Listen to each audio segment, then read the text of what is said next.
哋終於到咗德國嘅領事館街啦。呢度咧嘅環境好優雅，呢一間咁靚嘅大屋咧就係文博館，好古典。呢一間咧曾經係德國嘅領事館嚟嘅，周圍嘅環境咧真係好靚，好有歐洲嘅感覺。如果有機會嚟到大連，一定要嚟到呢個地方打卡啦。文博館大力推薦，好有品味，好古典。個人喺度做咩呢？好啦，冇嘥時間，我哋一齊開始啦。入去文博館睇下，呢一個就係今次我哋主要去睇嘅展覽。根納季惠列夏金嘅版畫藝術展，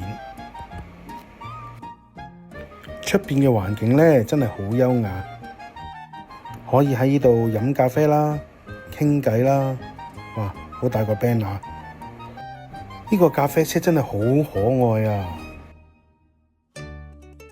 呢個文博館咧收費就係30蚊人民幣，就可以睇晒館裏邊嘅版畫啦。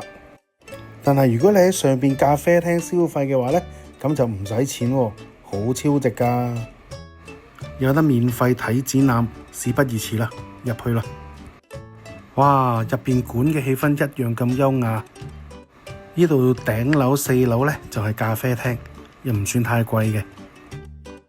呢個佢嘅大門啦，入到嚟就已經見到好多文化氣息嘅嘢。呢個就係我哋陣間睇嘅展覽啦，已經有好多唔同嘅版畫睇啦。大家睇下地下，唔係有錢執啊！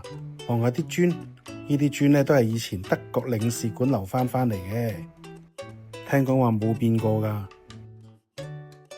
3件作品咧就係文博館嘅鎮山之寶，都係蘇聯藝術家做嘅。聽講話好出名㗎，雕塑我就真係唔識睇啦，不過係鎮館之寶喎。另外咧，仲有一啲係版畫印製嘅體驗啦，有啲都好靚㗎。